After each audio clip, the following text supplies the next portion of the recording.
ब्रेकनंतर पाहूयात पुढची बातमी। मुंबईमध्ये रोहित आर्यानं लोकांना बंदी बनवलं होतं। त्याच दिवशी त्याच्यासोबत छत्रपती संभाजीनगरचे किशोर अग्रवाल सुद्धा होते। सकाळी त्यांनी रोहितचा निरोप घेतला होता आणि दुपारी हे सगळं अपहरण नाट्य झालं। दरम्यान 2 दिवस संभाजीनगरचे किशोर अग्रवाल तिथं होते, त्यावेळेस रोहितनं लोकांना बंदी कसं बनवायचं याचा सराव करून घेतल्याचं अग्रवाल यांनी सांगितलं। बंदी झाल्यावर ओरडायचं कसं, शांत कसं बसायचं हेही सगळं त्यांनी रिहर्सल करून घेतल्याचं किशोर अग्रवाल यांनी सांगितलेलं आहे। त्यांच्यासोबत बातचीत केली आहे आपले प्रतिनिधी अविनाश कांडचे यांनी। आपण जाणून घेऊया, किशोर सर काय सांगाल तुम्ही, कशासाठी त्यांना भेटले होते आणि कशा पद्धतीची त्या ठिकाणी तयारी होती?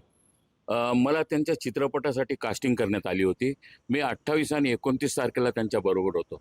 आम्ही दिवसभर एकत्र जेवण करायचो, सगळे आर्टिस्ट वगैरे त्यांच्या कॅबिनमध्ये वगैरे कुठं काय करायचं काय नाही हे सीन्सबद्दल बोलायचो। पहिल्या दिवशी सगळी तयारी झाली 28 तारखेला आणि 29 तारखेला आम्ही सकाळीच ते चित्रपटाचं वर्कशॉप वगैरे चालू होतं, पण त्याला वेळ झाला। मग दुपारनंतर केलं, त्याच्यानंतर मग उशीर झाला। मग त्या मुलांना त्यांनी थांबवलं, म्हणे आपण दुसऱ्या दिवशी परत करू। असं वर्कशॉप आणि ट्रेनर आलेले होते, सगळ्या मुलांना स्टुडिओमध्ये ट्रेनिंग वगैरे चालू होतं। नक्की काय ट्रेनिंग त्या ठिकाणी दिल्या जात होतं? ट्रेनिंग मुलांना किडनॅप केलेलं आहे, बाहेर पालक ओरडतायत आमच्या मुलांना सोडा। समजा 100 मुलं आतमध्ये असतील तर त्यांनी 25-30 मुलं 50 मुलं बाहेर सोडलेत, बाकीच्या आतमध्ये